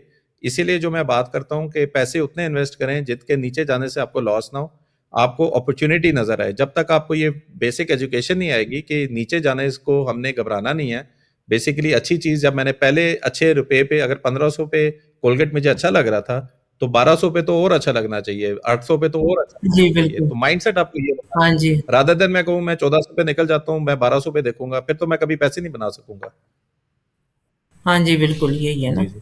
मतलब घबराना नहीं चाहिए, बस ये है कि ज़रा हौसले से काम करना जी, जी, चाहिए। जी। आपने ये भी कहा था ना कि ये तो मैंने वो फॉर्म फिल किया था, तो उसमें आपने एक ऑप्शन पेमेंट वाली भी रखी थी। जी, जी। पेमेंट वाली जो 1 तो टू 1 उसमें क्या, हाँ जी, जी। तो अगर उस पे हम आपको रीच करें तो क्या उसमें आप मेरी हेल्प करेंगे मेरा पोर्टफोलियो बनाने में? कुछ इस किस्म का उसमें होगा? मतलब उसमें क्या सर्विस होगी जो वो पेड है? अच्छा मुझे वो ये इसी समझ में तरह आ का रही है। सेशन है जिसपे मैं गाइड करता हूँ, मैं भी लोगों से पर्सनली कुछ क्वेश्चंस करता हूँ, क्वेश्चन के उसके आंसर पे काफ़ी ज़्यादा लोग जिनके साथ मैं सेशन कर चुका हूँ, गलत इंश्योरेंस पॉलिसी ली हुई है। अगेन जिस तरह आपका भी एक एक्सपीरियंस है कि आपको नेगेटिव कोई एक चीज़ थी जिसकी वजह से आप इन्वेस्ट नहीं कर रही, मैं भी दिलासा दे दूँ आपको, ठीक है? मे बी आपका टैक्स ज़्यादा कट रहा है तो टैक्स सेविंग में आपको मैं हेल्प कर दूँ, वो इस तरह की चीज़ें थी। अगर आप वाक़ई सीखना चाहती हैं या कुछ करना चाहती हैं, मेरे ख़्याल में जो हमने जो कोर्स एक डिज़ाइन किया हुआ है कैपिटल मार्केट फंडामेंटल्स का, जो आप लोगों के लिए बेहतर है कि आपको उससे एट लीस्ट ये समझ आ जाएगी कि किस म्यूचुअल फंड में इन्वेस्ट करना चाहिए, किस स्टॉक मार्केट की कंपनी में करना चाहिए। तो वो चीज़ मैं रिकमेंड करूँगा, वो कंपैरेटिवली एक थोड़ा-सा 10 से 12 वीक्स का कोर्स है, लेकिन उस कोर्स में ना एट लीस्ट आपको ये समझ आ जाएगी, आपके पैसे इन्वेस्टेड कहाँ पे होने चाहिए थे। अभी जितने आपके ये कौन से कोर्स की आप बात कर रहे ये सरमाया हैं? का जो मैं अगेन आपको यहाँ पे दिखा देता हूँ। ट्रेनिंग्स में अगर आप जाएँगी, ठीक है? तो कैपिटल मार्केट फंडामेंटल्स का कोर्स है। 2 के प्राइस में थोड़ा ज़्यादा लगता है, लेकिन एट लीस्ट अगर आपके पास 10 लाख रुपए है ना, तो मुझे लगता है 3 से 6 महीने में आपकी जो कोर्स है ना फीस की, वो वैसे ही वापस आ जाएगी। और जो एक कम्युनिटी है हुँ, और जो हुँ। आपको एक गाइडेंस चाहिए, वो इस कोर्स के अंदर सारा कुछ दिया हुआ है, कि जिस तरीके से हमने मेंटरशिप दी हुई है, जिस तरीके से हम करते क्या है कि 10 लाख रुपए का कैश देते हैं और कोर्स में चीज़ें सिखाते हैं। बाय द टाइम आप इन्वेस्टमेंट करते हैं, तो जो चीज़ें आप खुद इन्वेस्ट कर रहे होते हैं और पिक कहाँ से कर रहे होते हैं? सरमाया.पीके से। जब आप करके इन्वेस्ट कर रहे होते हैं, तो may be by the end of the course आपको 1 आध लाख रुपए का प्रॉफिट होता है, जो कि 10% बनता है ऑन एवरेज जब 1 लाख रुपए आपने खुद इन्वेस्ट करके कमा लिए हैं, तो एक वो आपकी लर्निंग है कि अब आपने अपने पैसों को इन्वेस्ट करके पैसे कैसे कमाने हैं। तो वो सारी चीजें इसके अंदर डिजाइंड है। इस कोर्स का बेनिफिट क्या है कि फिर आपको, मेरा नहीं ख्याल कि हमारी जैसी कोई इस तरह की सेशन लेने की जरूरत है या आपको किसी से गाइडेंस की जरूरत है। मैं तो कहता हूं कि आप अपने मोहल्ले के अंदर, अपने फैमिली के अंदर एक फंड स्टार्ट कर सकती हैं जिसमें लोगों को गाइडेंस दे और उनको बताएं जी प्रॉफिट का इतना परसेंटेज मुझे देते रहना, क्योंकि मैंने शादी की तैयारी करनी है। अल्लाह करे पहले मैं खुद तो प्रॉफिट में चली जाऊँ, मुझे तो अभी ये यकीन नहीं है। नहीं, क्यों नहीं जाएंगी? इतना मुश्किल काम नहीं है इसमें, सिर्फ आपको ना एजुकेशन, लैक ऑफ एजुकेशन है और कोई इतना बड़ा मसला नहीं है। हाँ, बिल्कुल लैक ऑफ एजुकेशन है। जी। जैसे अगर मैं कुछ शेयर्स ले लूँ और फ़र्ज़ के उसके बाद फिर मुझे समझ ना आए ना कि अब मैं इनको रखूँ या बेच दूँ या क्या, तो अगर मैं आपका वो वाला सेशन बुक कराऊँ तो आप फिर मुझे उसमें गाइड कर देंगे कि ये शेयर्स बेच दो देखिए, अगर या आप ना उस तरह बेचो या करेंगी ना, आप हमेशा कंफ्यूज ही रहेंगी। पहले आप फाइनेंशियल एजुकेशन ले, इस कोर्स के अंदर ही बैठा होता हूँ मैं, कोई मसला नहीं है। आपको कभी भी जरूरत पड़ेगी, सेशन की जरूरत अच्छा, नहीं है, अच्छा, वहीं पे मैं आऊंगा, वहां पे भी आप पूछ सकती हैं। और वो मैं अच्छा। अकेला नहीं हूँ वहां पे, मेरे ख्याल में 500 से ऊपर लोग हैं जो कि इन्वेस्ट करके बैठे हुए हैं। वो आपको इतना अच्छा गाइड करेंगे कि आपको मे भी हमारे से पूछने की जरूरत ही नहीं है। अच्छा, जी। अच्छा, अच्छा, ठीक, सही। हाँ, अच्छा ये है कि मतलब स्मॉल अमाउंट से स्टार्ट करना चाहिए ना फिलहाल तो मुझे, तो आपके ख्याल से मिनिमम कितना अमाउंट मुझे डालना चाहिए मिनिमम जो चीज स्टॉक्स में? आपको समझ आती है कि आपको अगले 3 से 6 महीने पे नहीं जरूरत, आपको उस अमाउंट से जाना चाहिए। अच्छा, और कोशिश करनी चाहिए कि म्यूचुअल फंड के थ्रू आप अगर आप इन्वेस्ट करें तो ज्यादा बेहतर है कि म्यूचुअल फंड को आप एनालाइज करें कि इसमें से कौन सी म्यूचुअल फंड है जिसको इन्वेस्ट करना चाहिए। और आपने पूरा हाई रिस्क में नहीं जाना, आप समझने के लिए मे बी 30-40% हाई रिस्क में रखें, 60% को लो रिस्क में रखें। इस कॉम्बिनेशन से आप चीजें देखें कि ये चीजें चल कैसी रही हैं। और इन दोनों फंड्स को ना दो डिफरेंट एसेट मैनेजमेंट कंपनीज के पास जाके नहीं खोलना, आपने एक ही जगह पे करें ताकि आपको ना सही इंफॉर्मेशन नजर आए कि उसका रिटर्न कितना है। अच्छा, यानी कि आप मुझे डायरेक्ट स्टॉक एक्सचेंज में नहीं रिकमेंड कर रहे हैं कि मैं डायरेक्ट स्टॉक एक्सचेंज में ना जब इन्वेस्ट तक आप करूँ, म्यूचुअल ये कह रहे जी हैं जी आप? जब तक आप म्यूचुअल फंड को या जब तक आप खुद इन्वेस्टमेंट को समझ नहीं लेंगी ना, आप उसको सही तरह से ना वो कर नहीं सकेगी। एक mutual fund is the right way of basically, mutual fund I believe is the right way entry के लिए, कि आपको ना कॉम्प्लेक्स जो अच्छा, इन्वेस्टमेंट है जो कि स्टॉक मार्केट में ना प्राइस ऊपर नीचे आपको सेकंड बाय सेकंड समझ आ रही होगी, तो it's very difficult to keep track के हो क्या रहा है। तो म्यूचुअल फंड से आप स्टार्ट करें Aahista Aahista. May be companies like Colgate, may be companies which you own, जिसको आप बिजनेसेस से आप डील कर रहे होते हैं और आपको समझ आ रही होती है, आप उसके ऊपर आप इन्वेस्टेड हैं, आप उस पर ज्यादा अच्छे पैसे बना सकते हैं रादर देन के किसी ऐसी डिफरेंट सेक्टर में जाए जिसका आपको समझ ही ना हो और उसको आपको होल्ड करने में भी मसला हो। हम्म, ठीक, यानी कि म्यूचुअल फंड में तकरीबन कितना अरसा अगर मैं इन्वेस्टेड रहूँ उसके बाद मैं स्टेप कर सकती हूँ ये स्टॉक एक्सचेंज में कोई? म्यूचुअल फंड में आई थिंक आप स्टार्ट कर सकती है 2-3 महीने में। जब आप करेंगी आपको खुद ऑटोमेटिकली समझ आएगी कि अब आपने स्टॉक मार्केट को कैसे देखना है। अगेन मैं बता रहा हूँ कि वो कोर्स जो है ना, अगर वो कर लेती हैं फिर तो आप चौथे पांचवें वीक में अकाउंट भी खोल लें, 12वें वीक में आप इन्वेस्ट भी कर दें, उस पर कोई मसला नहीं है। लेकिन अगर आप खुद कर रही हैं तो एटलीस्ट अपने आपको 3 से 6 महीने दें समझने के लिए चीजें चल कैसे रही हैं, अच्छा। ताकि फिर आप ना उस समझ के आप फिर ज्यादा बेहतर वो कर सकती हैं। मैं ये सोच रही थी कि जैसे अब मुझे तो ऐसे नहीं है ना, मेरा तो बैकग्राउंड फाइनेंशियल और ये इस तरह का मुझे समझ भी नहीं है ज़्यादा। तो मैं ये सोच रही थी कि जैसे अगर अब आपके प्लेटफॉर्म पे जैसे पता होता है कि सर ये वाला म्यूचुअल फंड है तो ये इस कंपनी में इन्वेस्टेड है, हम्म। ठीक है ना? तो उसी से अगर मैं वो कंपनी तो मुझे नज़र आ रही है कि अगर म्यूचुअल फंड्स इसमें इन्वेस्टेड है तो ज़ाहिर है ये अच्छी कंपनी है ना, तो इसमें मुझे भी इन्वेस्ट करना चाहिए। ये मैं सही समझ रही बिल्कुल हूँ सही ये समझ बात? रही हैं, कोई इसमें तो गलत वो नहीं है। म्यूचुअल फंड जब कर रहा है इतने खरबों रुपए को, तो आपके भी कुछ लाख रुपए कर देगा, कोई मसला वही तो मैं कह रही हूँ कि उनकी तो इतनी एक्सपर्ट टीम बैठी हुई है ये डिसाइड करने के लिए कि क्या खरीदना है और क्या बेचना नहीं। है। तो जाहिर है उसी को अगर मैं रेगुलरली स्टडी करती रहूँ हम्म। तो मुझे पता चलता रहेगा ना कि अब ये चीज उन्हें इसमें शेयर उन्होंने कम कर दिया है, फलां में ज्यादा कर दिया है, या इसमें अब एंट्री ले रही है, ये सब तो पता चल रहा होता है ना। जो सरमाया का अगर आपका आप प्लेटफॉर्म है उसमें सब उन्हीं को कुछ। फॉलो करिए तो उसी फंड में इन्वेस्ट कर दें, आप वो भी कर रही होंगी, तो वो ज्यादा मुश्किल नहीं है आपके लिए मैनेज करना।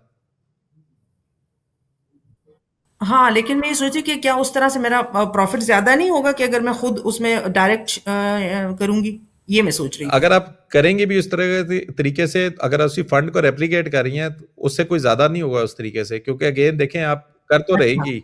वो जो इन्फॉर्मेशन हम दिखाते हैं वो 40 दिन डिलेड है, मतलब कि जनवरी की चीजें हम आपको जनवरी में नहीं दिखा देते, वो हम आपको फरवरी में दिखाएंगे। तो अगर आपको फंड का अच्छा पता अच्छा चल रहा है कि यार ये अच्छे टाइम पे एंट्री ले रहा है, तो फंड में रहेंगी तो आपको ज्यादा बेनिफिट होगा, वो टाइमली एंट्री होगी ना आपकी। अच्छा। मैं ये सोच रही थी कि मतलब अगर म्यूचुअल फंड में एसेट मैनेजमेंट कंपनी के थ्रू जो मैं करूंगी तो आपके ख्याल से उसमें ये नहीं कि बहुत कम वो लोग चार्ज करते हैं अपनी उसका, हम्म।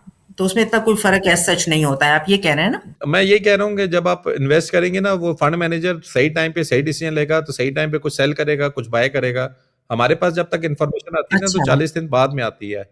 वो डिलेड लेट होती है। होती है 40 दिन बाद। अगर तो स्टॉक नीचे गया और उसने इन्वेस्ट किया हुआ है, फिर तो हमें अपॉर्चुनिटी मिलती है। अगर स्टॉक के ऊपर गया हुआ है और 200 100% 50% ऑलरेडी कर गया है, तो मे भी हम फंड में इन्वेस्ट रहते तो हमें ज्यादा बेनिफिट होता। अच्छा अच्छा अच्छा, ठीक ठीक ठीक, सही सही। चलें, आई थिंक ये बड़ा ज़बरदस्त सेशन रहा है। आप होपफुली जो आपके डर और खौफ थे थोड़े से, जो एक ट्रॉमा आप गुजर रही इंशाल्लाह। थी, आप मुझे बताएं कि जी एटलीस्ट अब बिल्कुल। आपको कुछ कॉन्फिडेंस है कि स्टॉक मार्केट या म्यूचुअल फंड में पैसे बनते हैं, या जो वालिद साहब का लॉस था, कुछ आपको समझ आ रही है कि वो अच्छा प्रॉफिट भी दे सकता था इस सेशन के बाद?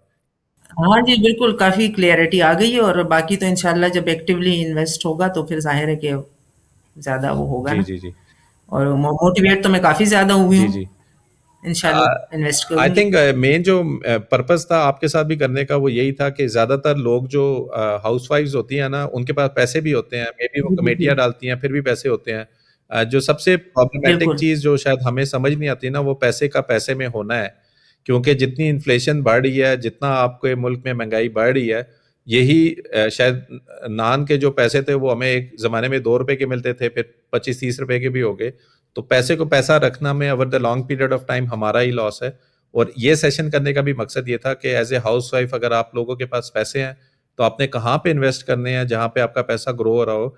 आप लोगों के ऊपर भी एक बहुत भारी भारी जिम्मेदारी है, जो आप लोगों ने खुद जबरदस्ती दी हुई बिल्कुल। है कि बाल बच्चे खुद पालने हैं, सेकेंड ईयर तक हाँ पूरी जी। यूनिवर्सिटी तक हमने खुद ही उनको करना है, शादियां भी हमने करनी है, कोई टेंशन नहीं देनी उनको। तो उस वजह से मे भी हम बच्चों की तरबियत में जो है हम, बस वो चीज़ कोई हमारे जीन्स में शामिल है, इस तरह की कोई चीज़ मेरा ख्याल और है। मेरे ख्याल में यही जो आप लोगों की इतना लाड और प्यार होता है, वो सॉर्ट ऑफ कंप्लेसेंट कर देते हैं बच्चों को, कि वो कभी रिस्पॉन्सिबिलिटी अभी उनके कंधे पे आई नहीं होती है, बिल्कुल, बिल्कुल तो वो सही कभी कह रहे भी हैं आप। सेविंग्स हाँ जी, करते नहीं है, बिल्कुल। इन्वेस्टमेंट करते नहीं है। और वो जो मेरा आपको कहता हूँ ना, मैं उनको मोटिवेट करने के लिए कहता हूँ कि रादर देन कि आप अपने पेरेंट्स के लेवल पे जाएं, तो इस वक्त आप लोगों पे बड़ा बोझ है कि आपने बहुत चीजें, अपनी जिम्मेदारी है। तो ये जो बोझ था, ये मे बी हाँ जी, आप लोगों के लिए भी अगर 10-15 पहले साल से पहले से आप प्लान करते तो कंपैरेटिवली कम होता। लेकिन आपने अगर खुदा ना खास्ता एक चीज नहीं की है, इसका मतलब ये नहीं है कि बच्चे ना करें। मे बी बच्चों को आप समझना चाहिए कि ये जो बोझ आप पे भी 15 से 20 साल बाद आएगा। So maybe it's the right time बिल्कुल, फॉर बिल्कुल। Your kids as well to start looking into these things seriously as well. और अगेन, खुदा ना खास्ता ये मतलब ही नहीं है कि अगर आप थोड़े से एज आपको लगता है कि आप वो 20 से आगे निकल आए हैं, तो आप कुछ नहीं कर सकते हैं। जिस एज के ऊपर भी हैं, आप अपने लिए ही भला कर रहे हैं अगर आप इन्वेस्ट कर रहे हैं। मे बी आपको पता भी नहीं चलेगा, 3 से 4 या 5 साल बाद यही इन्वेस्टमेंट आपकी आज की भी आपको उस वक्त काम आ रही होगी, जिस वक्त आपको वाकई उसकी ज्यादा जरूरत होगी। मैं अगेन थैंक यू इंशाल्लाह। करूंगा मेरे एक और एक सवाल अभी मेरे ज़हन में आया है, अगर आप मैं ये कहती कि डिजिटली गोल्ड में इन्वेस्ट करने का तरीका क्या है? मैं तो रिकमेंड वो थोड़ा करूंगा आप बता सकते हैं? डिजिटली ना ही करें। आपके देवर ऑलरेडी लिक्विडेट कर चुके हैं। आप सोना फिजिकली लें, वो ज्यादा इजी है, सेफ है, सिक्योर है। फिज़िकली खुद को सँभालना बहुत मुश्किल है ना? लॉकर ले लें किसी बैंक के अंदर, उधर जाके संभाल लें। क्योंकि लिक्विड अच्छा, डॉलर में क्या है ना, आज फॉर एग्जांपल किसी दो मुल्कों में हो गया तो डॉलर ऊपर चला गया, गोल्ड ऊपर चला गया तो आपको प्रॉफिट नजर आएगा, फिर कुछ और हो गया तो गोल्ड नीचे चला गया। वो इसकी वॉलेटिलिटी इतनी ज्यादा हुँ, है कि शायद आप लोग एब्जॉर्ब ना कर सके। फिर अगेन जब वॉलेटिलिटी की बात ठीक, करता हूँ, जब आप बाय करने जाएंगे आपको समझ ही नहीं आएगी कि आपने कितने डॉलर के कितने रुपए के बाय करने हैं। ये बड़ा इजी वे में है। अगर आपको छोटी सी टिक्की चाहिए, छोटा ले ले, ग्राम चाहिए ग्राम ले ले, तोला चाहिए तोला ले ले। दैट ठीक। Is I think the better way for house wifes या घर में जो बैठी हुई हैं, वो उसको गोल्ड को एक्यूमुलेट करें एज ए बेस्ट। वैसे आपके ख़्याल से सोना अब नीचे आएगा या नहीं? ये तो काफ़ी ऊपर चला गया है। मेरा तो नहीं ख्याल नीचे आएगा। डॉलर ऊपर जाएगा तो नहीं, नहीं। गोल्ड का मैं एक और आपको बेनिफिट बताऊं। गोल्ड के दो बेनिफिट हैं। ये डॉलर के अगेंस्ट भी हैज है, और गोल्ड इंटरनेशनली जब भी दो मुल्कों की लड़ाइयां होती हैं, आपने देखा है गोल्ड ऊपर जाता है। ठीक है, तो गोल्ड अभी भी हुँ, वो रिजर्व है जिसके ऊपर कभी भी कोई एक मैक्रो लेवल पे कोई हलचल होती है तो वो गोल्ड में पॉजिटिव इम्पैक्ट आता है। तो मैं अगेन सब लोगों को अच्छा। जिन्होंने गोल्ड लिया हुआ है प्लीज उसको ट्रेड नहीं कीजिएगा। आप ही के बच्चे हैं, फिर आपने फिर गोल्ड लेने इससे 2 गुना ज्यादा कीमत पे जाएंगे। हाँ जी। बेहतर है जो लिया हुआ है खुदा का शुक्र बिल्कुल। अदा करें और उसको होल्ड करें और थोड़ा थोड़ा इन्वेस्ट करें, हाँ गोल्ड जी। और लेते जाएं, क्योंकि eventually gold is one of the key thing. जिस तरह माशाल्लाह आपके 3 बच्चे हैं तो आपको माशाल्लाह अच्छा खासा गोल्ड भी देना पड़ेगा। तो वो एक अच्छा खासा गोल्ड, बिल्कुल हमारे यहाँ तो देते भी ज़्यादा जी, हैं, जी। तो वो जो काफ़ी गोल्ड है देने का रिवाज है। वो मे बी आपको थोड़ा-थोड़ा पोर्टफोलियो में रखना चाहिए, नॉट फ्रॉम कि प्रॉफिट ही करना है, लेकिन एक किस्म का फ्यूचर का जो टास्क है, वो आज अभी से अगर लेना स्टार्ट वही करेंगे मेरे तो वो नहीं होगा। हस्बैंड कह रहे थे कि 10-10 तोले तो देना पड़ेगा, तो मैं उनसे कही थी कि 10 तोले तो बहुत कम है। 10 तोले बहुत कम है। हाँ, मतलब हमारे यहाँ ज़्यादा रिवाज है ना देने जी, का। जी। तो मैं कहती क्यों, तो इतनी गरीब-गरीब सी दुल्हन लगेगी बेचारी 10 तोले। मैंने कहा, कहते तुम्हें 10 तोले गरीब लगेगी? मैंने कहा हाँ, बिल्कुल। जी। चलें आप लोग 10 से ज़्यादा कर लें, जब 10 से ज़्यादा करने के लिए आपको पैसे भी ज़्यादा चाहिए होंगे, आजकल गोल्ड माशाल्लाह गया भी बहुत ऊपर है। इसीलिए तो इन्वेस्टमेंट का सोच रही जी, हूँ। जी। जी, जी। अगर आप 250 से 80 के ऊपर जो काफ़ी अरसे से डॉलर का रेट है, जिस दिन ये 300 को ऊपर जाएगा, यही गोल्ड जो है वो आपको 10-20% और ऊपर मिलेगा। तो आपको ना डॉलर के अच्छा, अगेंस्ट बेहतर है कि गोल्ड रख लें। चलें, थैंक यू वेरी मच ठीक है। मैडम मोमना। अगर आखिर में जाते-जाते अगर आपने कोई एक बात करनी है जो आपको सुन रहे हैं सारे, वो अगर आप बता दें। बस यही है कि जितनी जल्दी अपनी इन्वेस्टमेंट स्टार्ट करें तो ज़ाहिर है कि अच्छा है, क्योंकि अभी जो इस एज में हमें समझ आ रही है, तो अब ये है कि अगर सोचते हैं कि अगर बहुत जितना पहले कर लेते तो ज़ाहिर है कि ज़्यादा फ़ायदा होता हमें। तो कोशिश करें थोड़ा-थोड़ा, असल में उस उम्र में रिस्क को वो करने की भी ज़्यादा होती है ना, एबिलिटी होती है, हम रिस्क को बर्दाश्त कर सकते हैं। एज़ सच हमारे ऊपर ऐसी ज़िम्मेदारियाँ नहीं होती हैं। और अब इस एज में आके तो ये होता है कि जैसे अब गलती करने की गुंजाइश कम हो जाती है ना फिर, तो इसलिए जितना जल्दी अर्ली स्टार्ट करें तो अच्छा है, और इन्वेस्ट करें अपने ऊपर, नॉलेज गेन करें जैसे आप हमेशा कहते हैं। तो मेरे ख्याल से यही मैं कहूँगी कि इन्वेस्ट करें अपने ऊपर, नॉलेज पहले गेन करें और फिर इन्वेस्टमेंट करें। या आपने डिमोटिवेट ना कर दियो सादा लोगों को कि आपने जल्दी नहीं किया। अच्छा, दोबारा से बात कर दूँ? नहीं, नहीं, मैं वैसे मज़ाक कर रहा हूँ। आपको भी मैं यही कहता था, आपने कहा मैं आप डिमोटिवेट हो जाते हैं। तो मैंने कहा कि ऐसे लोग भी इसको डिमोटिवेट के ना करें। आई थिंक आपने बहुत ज़बरदस्त मशवरा दिया सारों को और आई होप जो घर में बैठे हुए सारे आपको सुन रहे हैं, आई होप उनका भी भला होगा और इंशाल्लाह आप भी इस जर्नी पे आएँगी। मेबी हम एक सेशन बाद में भी करेंगे 3-4 महीने बाद कि आपकी जर्नी जो थी उसको हम कैप्चर करें कि कैसी जा रही है। लेकिन आप लोग जो सुन रहे थे अगेन आप लोगों के लिए बहुत इम्पोर्टेंट है कि किसी भी ज़िंदगी के किसी भी सफ़र पे हो, investment is something which will always help you in your bad times. अगर आपको अभी भी लग रहा है it's your good time, this is the best time to invest. और मेरे ख्याल में जो बेहतर टाइम था वो 20 साल पहले था, the second best time is now. So see you in next episode. बिल्कुल, बिल्कुल। Thank you. इंशा